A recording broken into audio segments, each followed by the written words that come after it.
Before we start, I would like to talk a little bit about the AI and Machine Learning Summer School that is put on by the Center for by CCAIM in Cambridge, the Cambridge Center for AI and Medicine.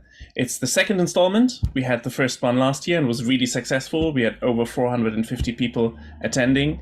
It's especially helpful for clinicians to connect to the wider community of AI researchers, students, and really get into what is ML and what is AI offering for clinicians. You can find it on the website. Just have a look for the summer school there. You can sign up and we will see you hopefully in September. A bit earlier than that is our AI clinic. This will be together with our next Revolutionizing Healthcare session on 15 June. Again, this is a cooperation with CCAIM, where we will have some of the faculty, including Mihaela, telling you everything about the new and exciting tools that have been recently brought out by both the Schaar Lab and the Center, which are really helpful for clinicians. We have some sessions about some of these tools that we had previously. Maybe you attended them. If not, please have a look online in our archive for the videos. And this will be our next Revolutionizing Healthcare session. So if you're here, if you're already subscribed, you will not miss it. It's online. It's free to join. With this, I'm happy to welcome you to our today's session, where we look at how machine learning can help us extract and enhance clinical expertise. We will start with some presentations by our guests. First up, we will have Dr. Alexander Gimson, followed by a presentation by Tobias Gauss, and then Mihaela van der Schaar, before we go into the roundtable, where then one of our fan favorites who is coming back, Eoin McKinney, will join us as well for a good discussion. First, let me introduce our guests for today, because all of them will give, or most of them will give a nice talk. We have Dr. Tobias Gauss from the University Hospital Paris Nord, Val de Seine in France. Welcome. I'm glad to have you with us. We have Dr. Alexander Gimson, who is consultant transplant hepatologist at the Cambridge University Hospitals Foundation Trust and also a member of the center. So he has been on the sessions before and really much looking forward to hear from him. And then, as I said, Professor Eoin McKinney will join us for the roundtable, who's a professor in renal medicine at the University of Cambridge and also a member of the faculty at CCAIM. With this, I will hand over to Alex.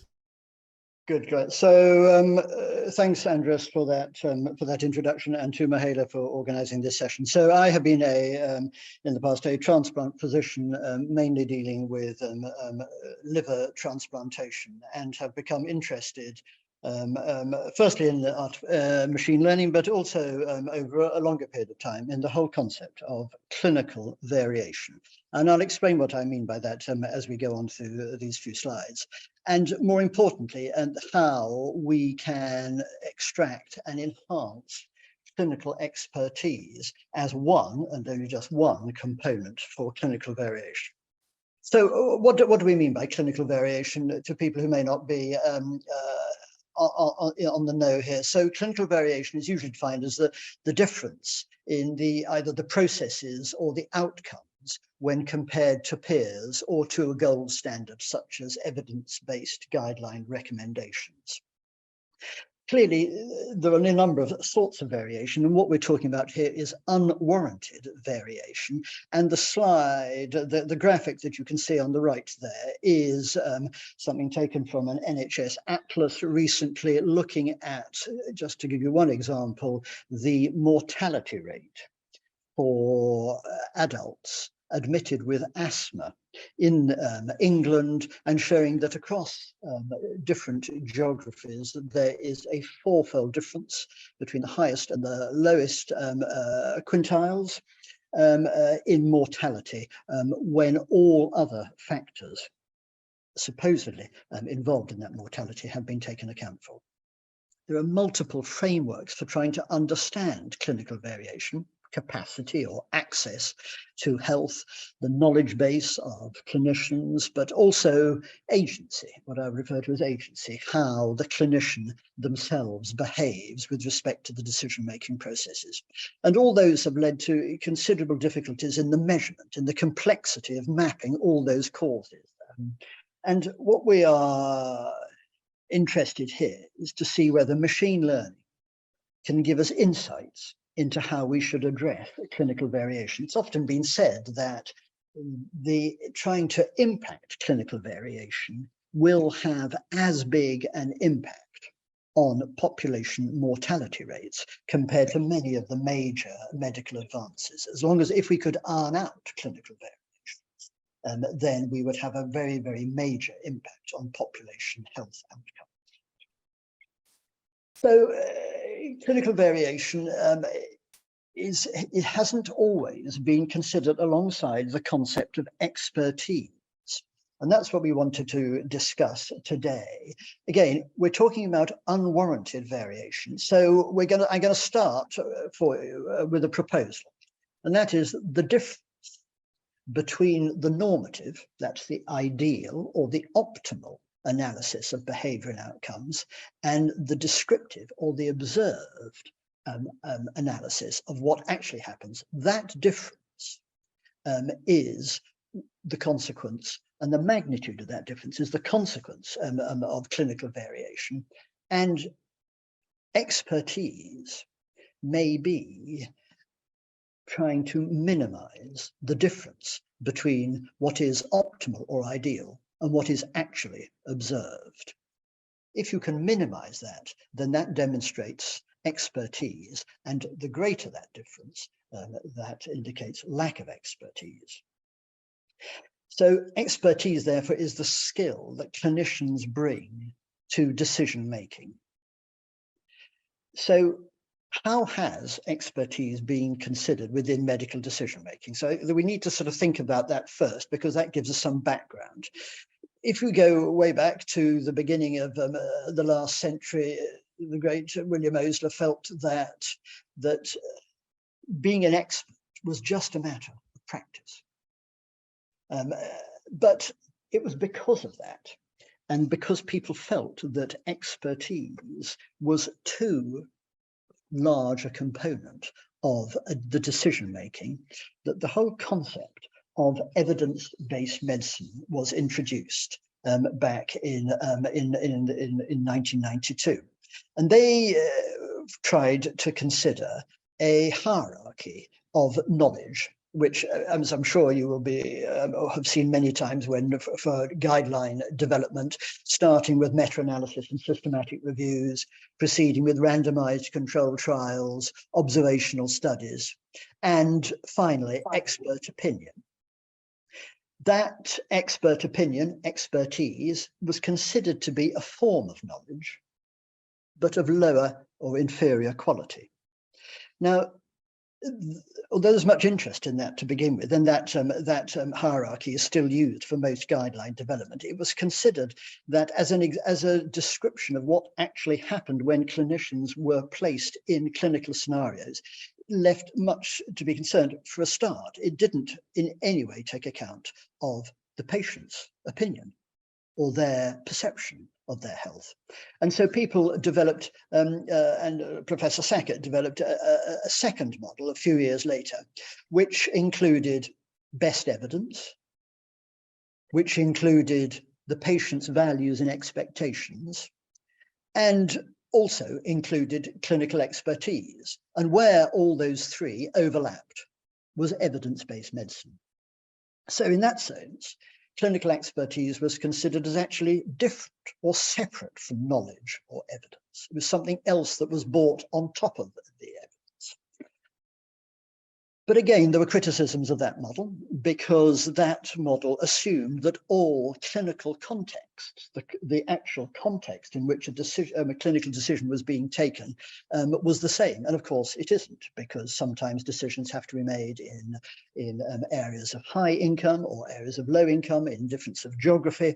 And so a further model was introduced in 2002, which considered best evidence, patient values, but also the clinical context, how you should optimally manage central chest pain in the middle of Africa might be different, and the optimal decision-making process there in the middle of Africa might be different if you were in the middle of London.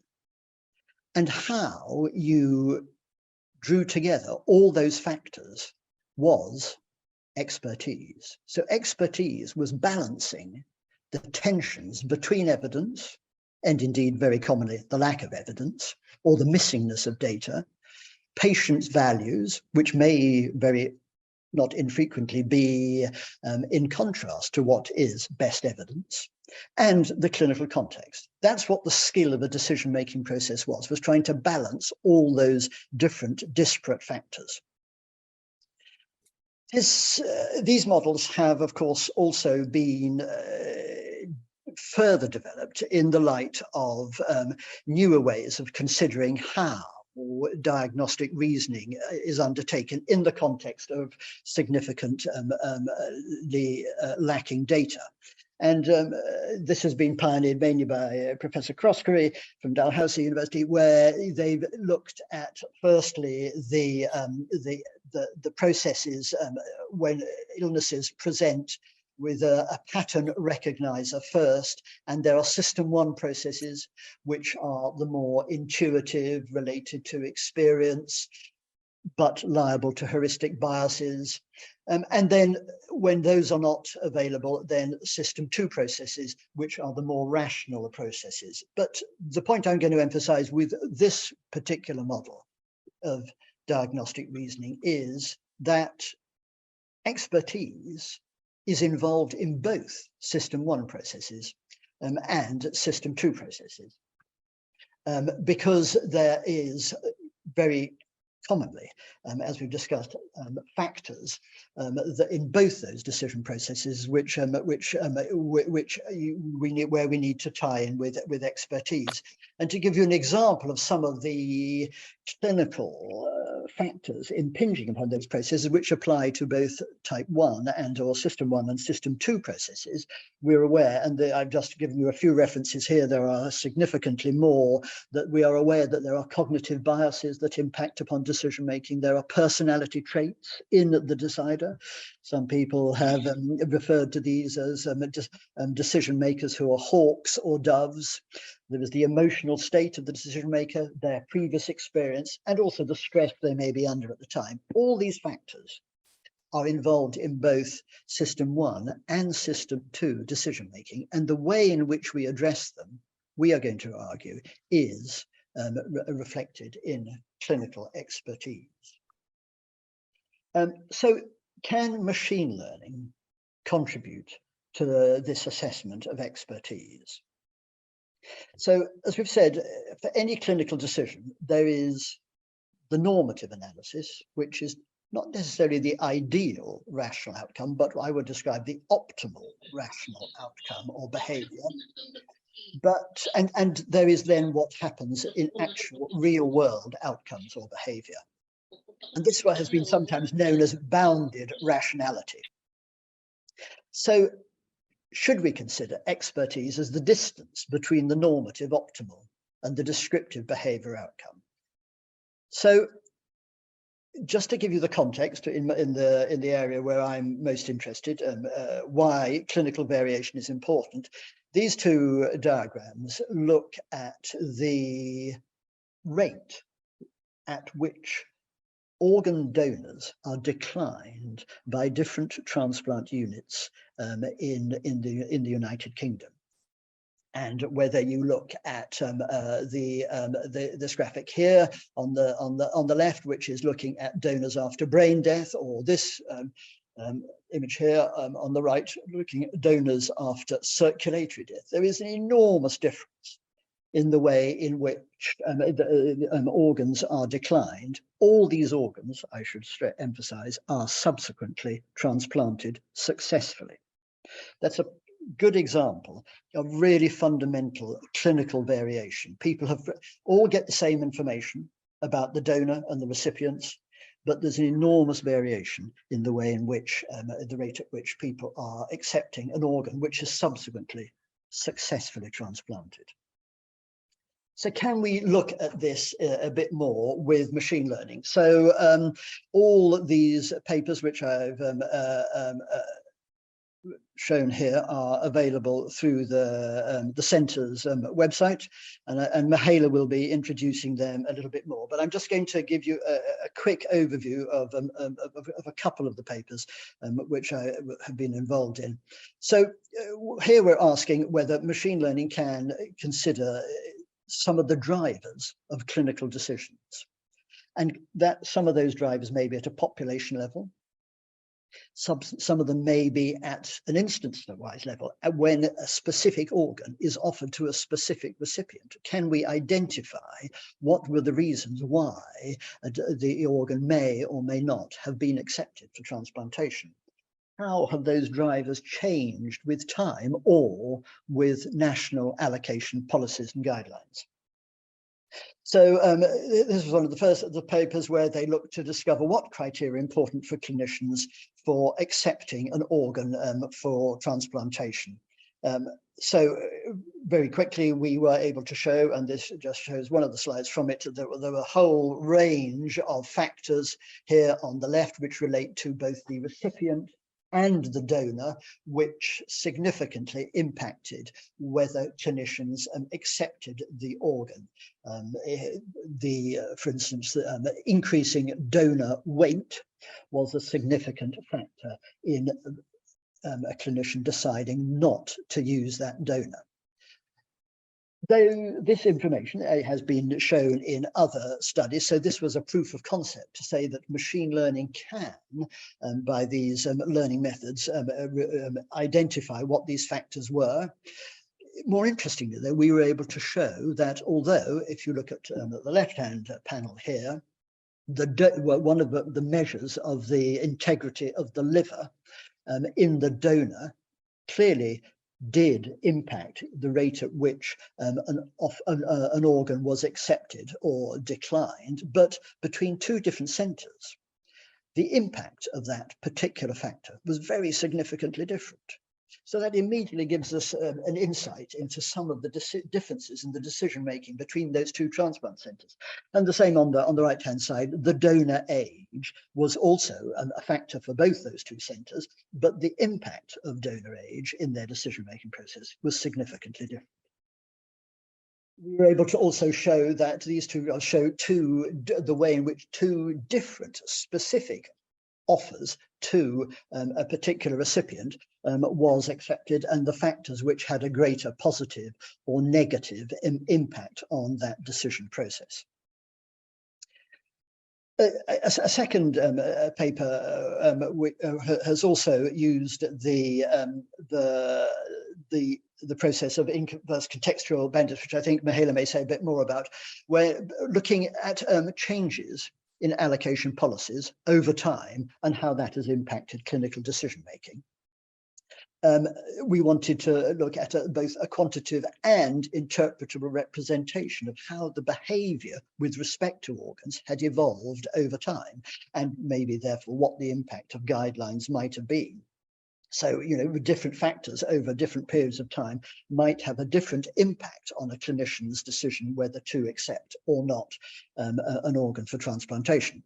And we can just show here that, this is just looking at one parameter, the international normalized ratio. That's a measure of how well the recipient's blood clots was previously in the year 2000 not a major factor in whether the organ was accepted or not, but subsequently, because guidelines changed, it became a very significant factor. So the importance of that parameter we have been able to map over time. And as this slide also shows, with different changes of different policies over time, we can see that different factors became more or less important in the decision making as to whether an organ donor was accepted by different teams. So I think these are really important insights that machine learning is beginning to tell us about how decisions are taken. And of course, how decisions are taken is to some degree a reflection of the expertise. So I'm just going to draw this to a conclusion with a few final comments. So first of all, I think considering expertise is an important route to better understanding components of clinical variation, that difference between the normative and the observed outcomes. There are clearly numerous factors which drive clinical variation, but many of them are unknown to the decision maker at the time of the decision. And we think this is where machine learning can be really important. So machine learning methodologies can identify drivers for different decisions in decision making and in clinical policies. So fourthly, we think the machine learning as a decision support tool, it's previously been emphasized as a somewhat sort of correctional role, demonstrating variation from the normative. But I think we would like to propose a much more radical approach where machine learning facilitates human introspection about our decision making by revealing new relationships of which we were previously unaware. That, we feel, might be a major role for machine learning in the future as a way of aiding human introspection about our previous decisions. Excellent. Thank you so much, Alex, for your talk. And with that, I will hand over to our second guest, Tobias Gauss, who will talk about a perspective on variation in practice and opportunities. And he has his full clinician outfit just for this. So I'm looking forward to that. Over to you, Tobias. Thank you so much. Thank you so much, Alexander, for this wonderful presentation. Just to, indeed, I'm on call tonight, and I just got my pager, but I'm on the fast response car, so maybe this, I hope it will not ring at 6 o'clock, but again, thank you so much for this wonderful presentation. Usually a discussion is good when there's controversy. I'm afraid that probably we'll very much agree on a lot of things. But just to give you a quick background where I come from, I work actually in Grenoble now, but I've been in Paris for a long time before. I'm an anesthetist and critical care specialist and pre-hospital medicine, emergency medicine specialist. I have trained in Germany, studied in Germany, started my specialization there, then moved to France, then worked in UK for 2 years, worked a bit in developing countries, and also passed the U7G to try and get a residency in the US. So I have the title of the variation is to reflect a bit of my different exposure. And this is how I would like to introduce actually also my first slide, because exchanging with Mihaela, I realized actually myself, I will share my screen, to what extent my exposure to variation in practice has shaped my perception on how we practice medicine. And this is why I'm so grateful for your introduction, Alexander, because it's I think we're very much what I would call more in an era of context-dependent medicine than evidence-based medicine. It was very interesting that you mentioned cross-carry, because in my, let's say, in my journey through different systems, in particular different trauma systems across different countries and different contexts, I also came across, I realized to what extent this, what we call the dual process theory between system 1 and system 2 really shapes tremendously how we decide and how we practice medicine. And that this oscillation, and I really agree with you, you're not only in system 1 and system 2, but as a clinician, and you spoke about expertise and clinical expertise, we we constantly, from my point of view, we oscillate between these two systems. And I think this is, to some extent, explains why we have these variations, because these oscillations between system 1 and system 2, and why sometimes we tend more to an intuitive behavior, sometimes more to a rational behavior, or a mix of both, depends really on your context, on the people you work with. And even in the same context, if the people you work with change, your cognitive ecosystem changes and the ecosystem around you changes, your behavior will change, and your decisions will change, despite your best expertise, your best experience, and the best knowledge. And so across different systems and different countries, I realized that this really conditions and triggers much more what we actually do. And here the context in the system is really of crucial importance. What is, you show the slide on variation across organ acceptation or liver acceptation across different cities in the UK, and in the trauma, in the realm of major trauma, I can say the same thing. Even within the same city, for example, in Paris, having coordinated the trauma network there, I could see that between two major trauma hospitals within the same network, practices had a large spectrum of heterogeneity. And even within the same trauma system or within the same trauma hospital. So this is why I think this is a fact. This is a human condition, and we will not change it. And this is why we have developed a project that we call Traumatrix, where we try to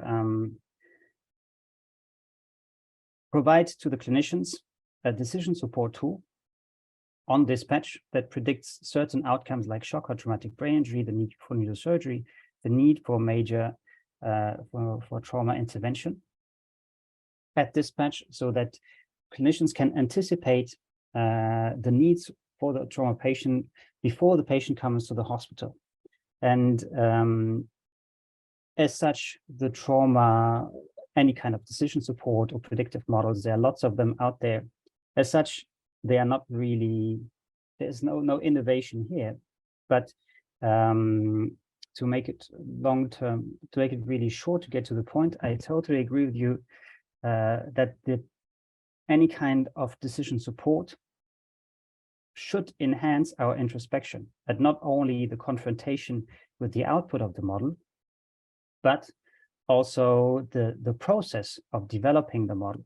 And here, I think the integration of these kind of tools into a workflow and the evaluation on clinical outcome within different contexts can be very helpful. So the slide I show here is a paper from intensive care medicine from 2020. As you can see, there has been an explosion of development of predictive models in various aspects of critical care. Of course, they're not all validated, but I think the lines that are really important here to look at is line number 7 and number 8. We have very few workflow integration and very few studies on clinical outcome evaluation. It means that we have not confronted actually in a real setting the uptake and the compliance of clinicians with any predictive models. And so we have not evaluated how they behave in different contexts and how robust any prediction tool is actually within different contexts. Because we are aware, and as you very brilliantly pointed out, we are dependent context, we are dependent of our cognitive context of our ecosystem. But the question is, for me, are the tools actually also dependent on context, not only from the input, from the data we put into the models, but also when they're confronted with different contexts, do they actually, and they are used in different contexts, do they provide the same output? Because we hypothesize that the model will always generate the same output, no matter the information that is put into the model. And we have no idea so far how will clinicians integrate the use of these models into their workflow and how this will impact clinical outcome. So I think there's a challenge here, to articulate the use of models in a real workflow setting. Machine learning, I agree with you, can possibly also help us to better define and to identify what is actually the context, causes that may explain why different context matters, and what is actually common across all contexts. If we agree that patients, more or less, their physiology must be the same, and the disease must be the same, what is it actually within context that matters and that will change? So two levels of introspection here. This one is the confrontation with the output of the model. For me, as a clinician, as an individual in the real-time setting, there's a second level of introspection with regard of the medical community while we develop the models and while we try to integrate them into the workflow so that it will challenge and question our own biases and our own way to practice and see medicine. And there's a third level of introspection, I would say, is how the models actually themselves behave in different contexts. And I think that the process in itself is actually already the learning process for us as clinicians, is extremely useful and very precious. So that's where I would like to stop, because I think it's really much more interesting to exchange than to listen to one person talking. Thank you very much, Alex and Tobias. I'm going to prepare just a hopefully very short presentation to talk about the machine learning excitement in supporting this way of thinking that you presented. And I want to thank you both for these amazing presentations that give me a lot of food for thought and ideas. So as Alex has mentioned, we have embarked a few years back in developing a new strand, a new branch of machine learning, which we call machine learning for understanding and enhancing expertise. And the goal here is to build machine learning that is truly supportive of clinicians. A lot of the current machine learning that we see developing is really aiming much more at copying the clinicians or even aiming to replace clinicians. But we believe that this shouldn't be the goal, that this is the wrong goal. Instead, we want to build machine learning that can enable this type of empowerment and introspection. And I have here a slide where there was a proposal of providing different types of components to reduce clinical variation in practice. And this slide is relatively recent, it's from 2019. But when looking at it, the proposals seem more to fit the 19th or the 20th century. It provides scorecards, it provides guidelines, it provides relatively, let's say, primitive ways to empower clinicians. So this is why in this collaboration with Alex Gimson, we started to think about, can we build 21st century tools to empower clinicians? But to do so, to make this change from decision support to tools for introspection, and why not continuous learning? Because the reality is that in the clinical domain, you need non-stop to learn about new innovations, new drugs, and the entire healthcare ecosystem is changing, not only because of the new advances, but also because of things like COVID. So how to really do that? And to think about that, I went back to the literature, both in education as well as the cognitive literature, and I found this work by Donald Maudsley, which talks about meta-learning. And I'm talking here not about the meta-learning of machine learning, but rather by the meta-learning of trying to really develop processes by which learners and this can be any expert, but in this case, we think about clinician experts learning and becoming aware of and increasingly in control of habits of perception, inquiry, learning, and growth. And Maudsley has identified 5 different principles that enable such meta-learning, inclusively having a theory, discovering rules and assumptions that one makes when making decisions or learning, reconnecting with the real information they observe when doing something or acting in a particular environment, in this case, a clinical environment, reorganizing by changing rules and assumptions over time, and working in a supportive environment. But doing what Maudsley requires is really very hard. Providing this type of introspection and continuous learning tools to enable and empower a complex area like medicine is really very complex. And just having cards or having guidelines may not be sufficient. So this is why we started to think whether machine learning can build such tools to help clinicians do this type of introspection and also continuously learning and adapting to new environments. So we wanted to use machine learning to improve this meta-learning and decision process. And for that, we gave birth to a new area of machine learning, a new branch of machine learning that we call machine learning for expertise or machine learning for understanding and enhancing expertise. And since our main experts in our lab that we are focusing on are you, the clinicians, this is very much machine learning for clinical expertise. And in that context, we developed 2 strategies for integrating this machine learning in the clinical workflow. One is to have clinicians take actions, acting, and the type of actions we have in mind could be diagnosis, making decisions about what tests to do, or other types of decisions that one may take in the clinical setting. And on the basis of these observations, we can then apply machine learning to observe these different contexts, different settings where these different types of decisions are taken.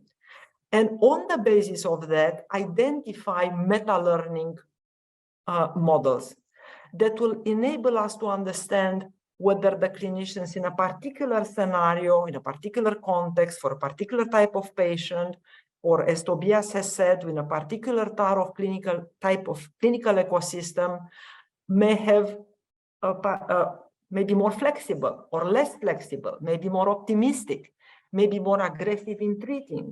They may have biases. They may forget certain information due to stresses. Trying to really identify with machine learning and extract on the basis of the data that we have that contains the actions of the clinicians, these meta-learning models.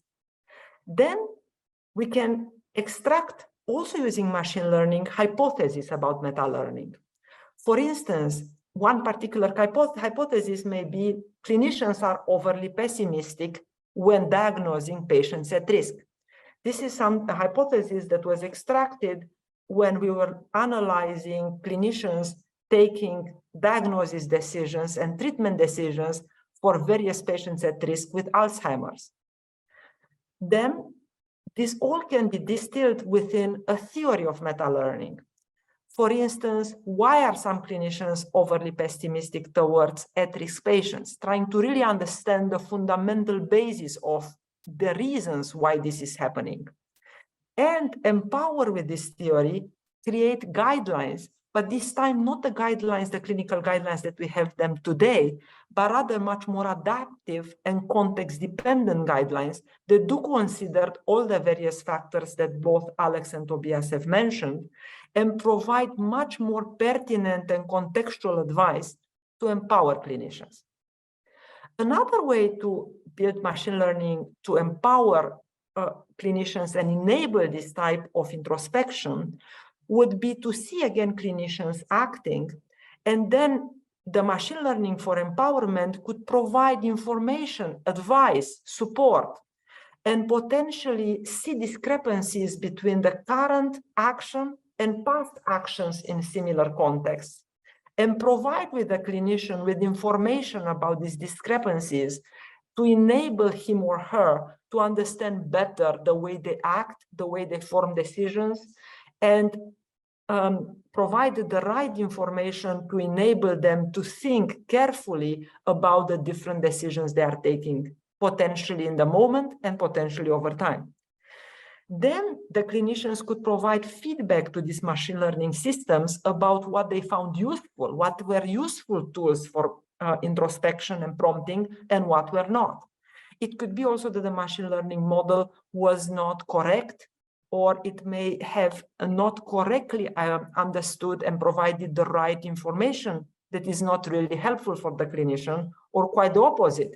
The clinician may be very satisfied with this type of introspection tool and introspection advice, and further provide feedback to the machine to further encourage such information to be presented to him or her in the future.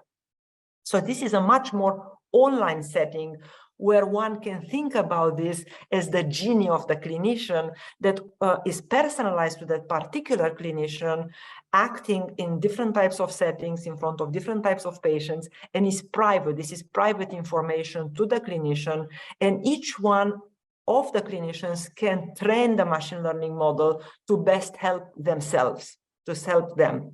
So we can see instantiations where now different clinicians may have their own support system and their own introspective tools that are different from each other.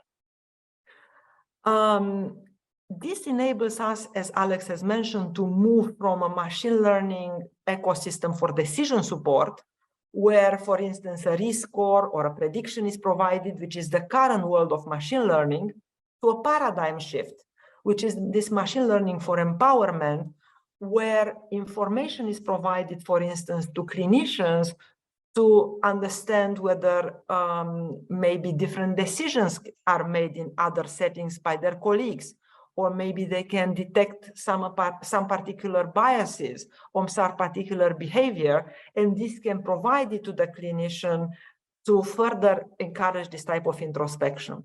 It also can be empowering for patients, managers, policymakers, trainers, or researchers to really understand how to best provide this supportive environment for clinicians.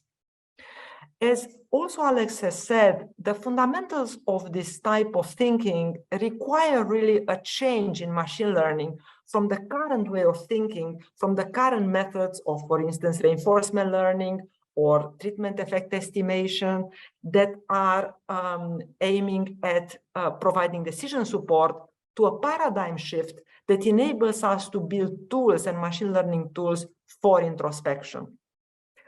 And since the birth, let's say, of this field, we have done quite a lot of work together with collaborators to try to build this framework of machine learning for expertise, to enable clinicians to understand maybe better what type of utility functions are they truly optimizing when acting. They may not even realize at times that the trade-offs they are making actually have different types of consequences. Trying to understand, for instance, how their preferences may be changing over time in the presence of evidence or their own expertise maturing. And many other such, let's say, expertise, understanding the expertise and understanding evolution of expertise. With that in mind, I want to say that this is very exciting for us, because if we indeed can build together with you machine learning tools that can enable and empower you to acquire and build up expertise over time, we are changing actually machine learning completely. So moving from this paradigm where machine learning is really trying to marginalize us and replace us, to a totally new paradigm where machine learning is supportive of us and enables us to become better and better experts. And in this particular case, you, the clinical experts.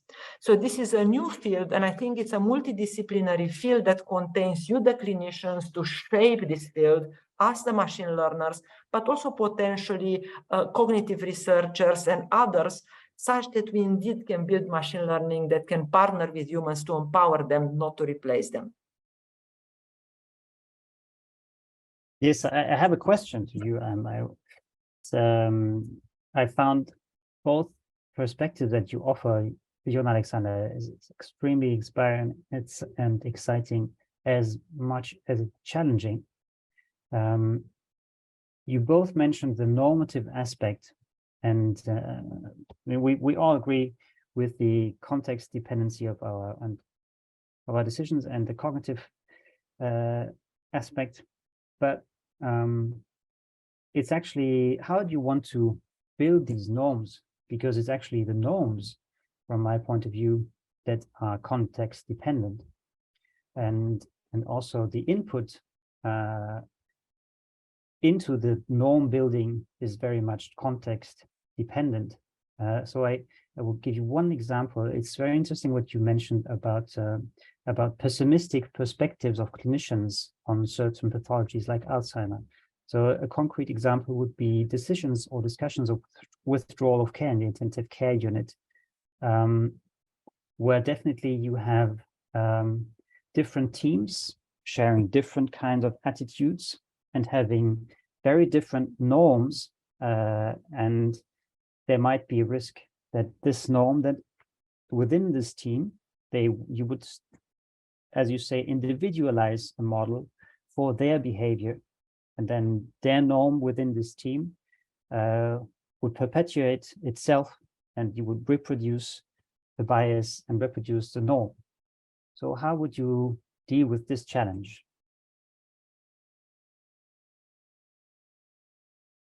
I will start, Alex, or will you start? Because I think the question was for both of us. Would you like to? So maybe I just very briefly to say, Tobias, so the norm, the idea of having norms. So there are two parts here. One is, if you like, an oracle. The best one could do, if one would have a crystal ball, would be omniscient. And that's something we don't know. So that's one way in which at times we have defined this normative setting. One could define it as an overall goal. If you would have complete information, complete rationality, and we will know everything, what would that be? And that's of course not something we know, but something we would like maybe to work towards and see how eventually we can integrate to get to that goal. But on the other hand, the more operational way in which we defined this normative perspective is, if you like, current guidelines and trying to really understand best practices. And this is measured with respect to this particular best practice. This is how we did it so far. And indeed, this would need to be contextual, and this would need to be specific to a particular environment and setting. And this is why we envision that these guidelines could be much more dynamic and much more context dependent. This is why this need for inverse contextual bandit, which is one framework that we built, which looks at the specific context to try to understand what will be the optimal behavior in that particular context. But I don't know, Alex, whether you can maybe define it better, because I think that's a good challenge. I think that's a really great challenge from Tobias, and I think the whole issue of expertise with respect to end of life is very, very interesting, and indeed I would say fraught. So I'm just going to make a few comments. First of all, by the normative, I think we have to get away from understanding what we mean by ideal. Sometimes people think of it as the ideal, but the ideal often has connotations of a slightly paternalist view. I mean, ideal to whom? One would ask the question. So sometimes it may be better to think about it as optimal rather than ideal. And that's where the context comes into place. One of the consequences, I think, of what Mihaela is working on at the moment is that we may need to get away from the view that there is a clinical guideline, because some of the work, particularly with individual treatment effects, demonstrates the fact that every context, every patient, every combination of patient and context and treating doctor is different. And so to try to average that to make a norm is, in my view, often very, very difficult. But maybe what machine learning will be able to do is to give us insight to all the complexities in the individual case in front of you that might be informative, so that you could try to help the clinician say that this is not necessarily trying to measure you against some arbitrary norm, but what would be optimal in the context that that you are facing, and with respect to that combination of patient, their values, clinicians, their values, and clinical context. So I'm trying to get away from the idea of there being one norm. I think the norm, what is optimal, is is totally context specific. Does that answer your question, Tobias?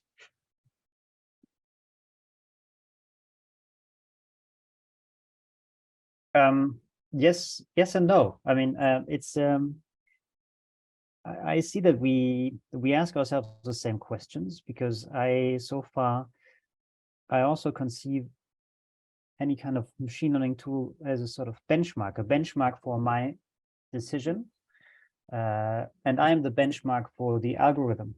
So, so that's how we perceive it in the project I coordinate. And it will be very interesting and exciting how to really see how the clinicians deal with it, and how they follow actually the suggestion or the recommendation. And you mentioned an aspect that we agree, the confidence in the data. So the information may be objective, or sort of objective, something that you can measure, but there's a level of confidence that I have in the information I obtain, depending on on the person I talk to, or the source of the information.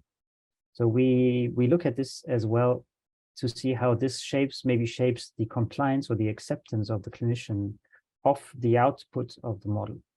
But I still struggle.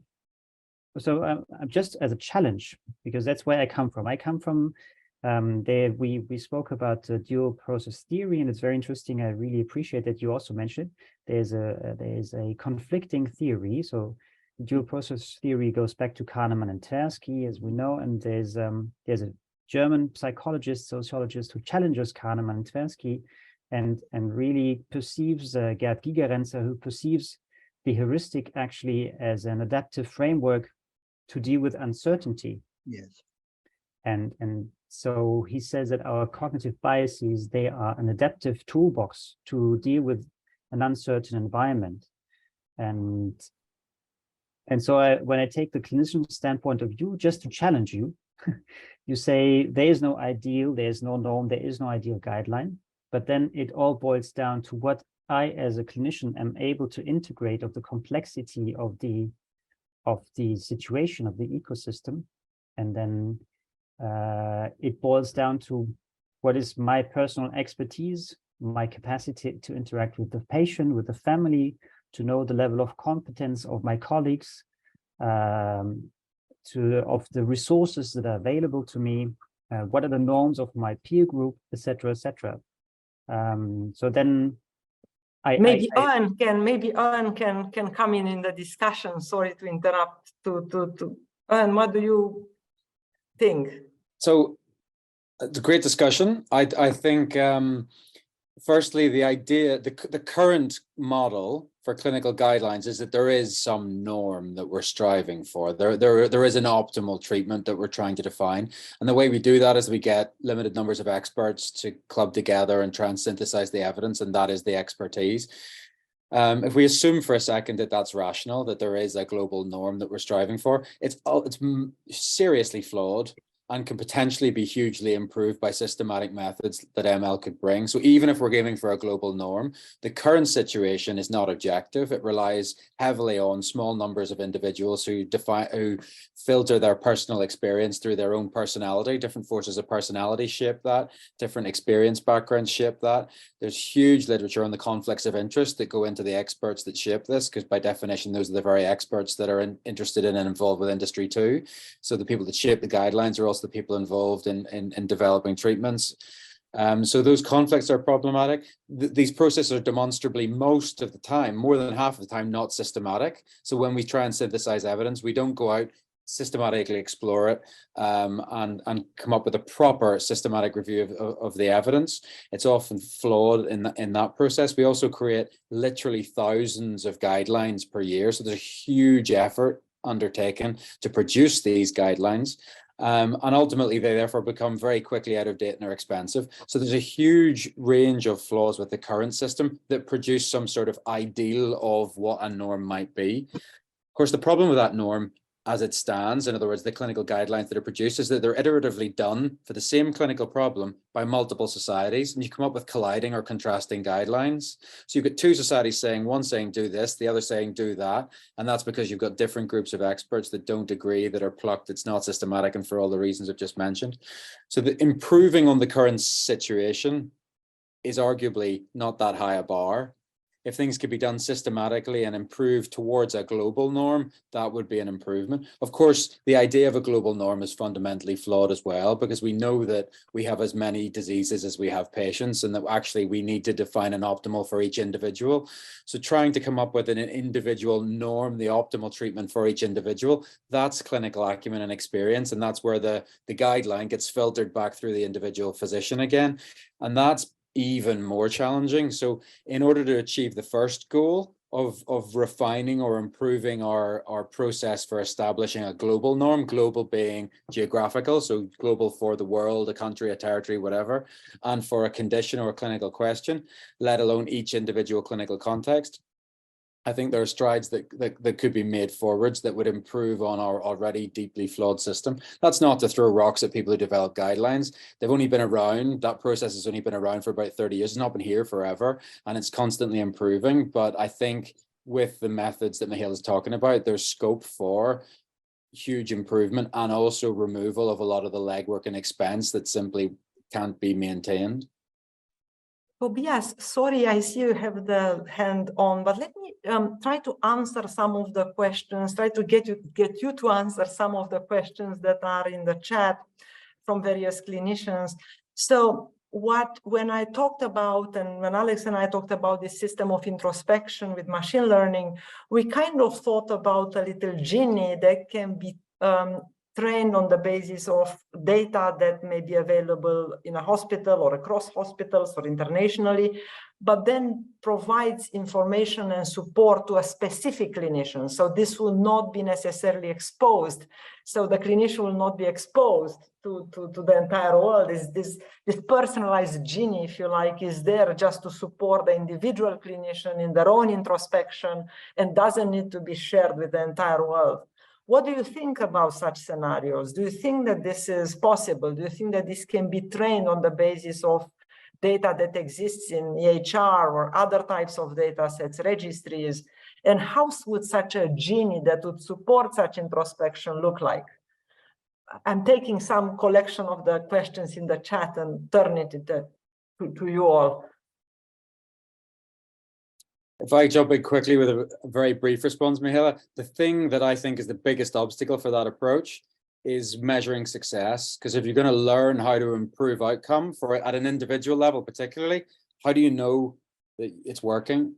What's your feedback loop? That you are happy with the support that you are getting. Clinician satisfaction is such a low bar. Clinicians are very easy to sell, give them a bit of advice, but they won't know if the advice is right. We won't know if the process works any better.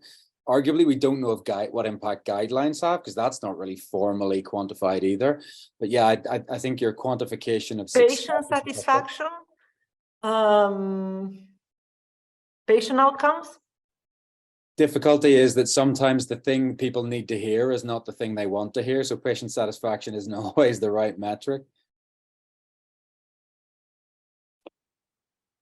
Can I make a comment there? I think we in the future will need to get away from the concept that there is one single outcome that you are trying to address. And that's what expertise is about. Because you are trying to make some synthesis of a number of often competing outcomes. So the outcome is totally context dependent. It isn't just necessarily longevity, or isn't just quality of life, or something else, or clinician satisfaction. It may be trying to understand that there is a whole concatenation of different outcomes, and trying to draw those together is what the expertise is about. That would be my first comment. I was just going to try to answer somebody's comment in the chat, which I think was, can we try and make an attempt to define expertise? And I think that's part of our problem here at the moment, is because, I mean, trying to understand how machine learning can impact or improve or expertise may be because we are all struggling to actually identify what expertise is. So, I mean, and I tried to show that in some of the different models. Is expertise a form of knowledge? Or is it something that's totally different to knowledge? And is it, and some people, of course, some philosophers have tried to use the difference between implicit knowledge and tacit knowledge, and expertise is clearly not tacit knowledge. I mean, it may be more something to do with implicit knowledge. Is expertise the same, for instance, like the skill of a piano player? Is that there clearly is knowledge as a component of that, but there's something very, very considerably more than that. And I think that that's part of our problem. So to attempt a definition, okay, which I put forward just for people to throw bricks at, I think that expertise, clinical expertise, we should sort of define as the skill to try to minimize the gap between optimal outcomes and actual described outcomes. Now, I'd like to see whether people can... To complete, Alex, what you are saying, the outcomes could be this multi-objective, of course, and the whole point is that the clinician is trying to kind of and outcome by that, I don't just mean crude outcomes as guidelines often look at, which is, you know, is longevity, or, you know, the ability to reduce the blood pressure by so much. It's a complexity of outcomes, but there is still some optimal outcome or outcomes, and it's the difference between these optimal outcomes and the description is what the skill is. That would be my first point. The second point, and I'm going to put this back to perhaps our audience to see, is that if we're going to have some theory of clinical expertise, we will have to also address the difficult issue is how do you acquire it? And how do we, what is the learning process? And I think people have written about learning expertise and learning skills. Dreyfus, didn't you, have those 5 steps of how you can go from sort of the learner to the expert. We will need to see which in those different learning steps, machine learning methodologies that we're discussing, will have their biggest impact. So I just leave that as a question for others to think about. Thank you so much. Unfortunately, due to the time, I think we could keep talking for a long time. And I really think this is so interesting because it's the beginning of, let's say, I would say the birth of I would say, at least from machine learning point of view, of an area.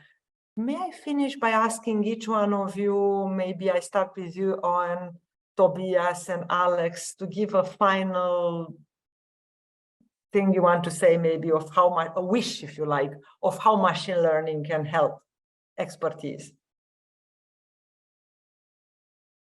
to end this. So, Eoin, maybe I go to you, kind of a wish for machine learning, to what machine learning could do, and then Tobias, and then Alex. I think any impact it has to be graded, and there are things that could be achieved that are a much lower bar than having an all singing, all dancing system that actually improves every metric of every patient at an individual level. Trying to walk before we run might be necessary, and actually systematizing clinical guideline development and making that more simplistic and robust and transparent would be a big step in that direction. If we can measure the outcomes that we've been talking about, I think the rest becomes possible, but that's the hardest part. Thank you. Tobias? I agree with Eoin, and I think we should start with small steps and be very modest, because of the difficulty that Eoin also mentioned is to measure the outputs, or also to measure, to be able to, if we want to compare, if we want to some tool to be able to bring all the data into that human mind or an expert, as Alex says, can integrate. We have to feed him lots of contextual information, and he has to take into lots of contextual information that is really challenging. That's what one of the participants, Marco, mentioned, so I agree. So that's why small steps, and to start, actually, I think that machine learning tools can help us to close the gaps between what is measurable within the guideline and to bring it down to what in any kind of context should actually work, and measure this gap, why clinicians do this and that, despite, independent of the context, it might be that this or this strategy would actually be helpful. And in particular, the combination of strategies. With randomized control trial, we test one intervention, but in complex disease, actually perform a bundle of interventions. So maybe that's where machine learning can help to test complex strategies and to close at least the gap towards the guideline, and start with this as a modest step and then take it from there and learn in the process. Alex, thank you so much, Tobias. Alex? Well, thank you. So I'm going to just actually follow on from what Tobias has just said. So I think that is an important role for machine learning, is to try to help examine multiple drivers of outcomes, rather than just looking, particularly in the area of intensive care, this is obviously highly relevant, rather than looking at just the impact of one small intervention. The new machine learning technologies that we now have available are able to look and weight the complexity of all the different drivers of an outcome, and that can be fed back now that we have got interpretable machine learning tools. So I think that would be where one of the next steps I would be proposing. Thank you, everyone, indeed, and thank you, Mihaela, as well. And thank you to the audience. And yeah, from seeing how very animated the discussion is, I'm sure we will return to this topic eventually. But as I said in the chat, if there are very burning questions that you don't think have been addressed due to our time, please send us an email, and we will try to come back to you via email as well. For now, thank you very much. Here's a reminder that our next session is on 15 June, which will also be our AI clinic. So have a look at the website of the center for that. And please let everyone know who might be interested in these sessions to put them on the subscriber list on the Schaar Lab website. And also tomorrow, you will be able to see this recording of the session of all the talks, and can share that one as well. Thank you very much, everyone. And yeah, I'll see you next time.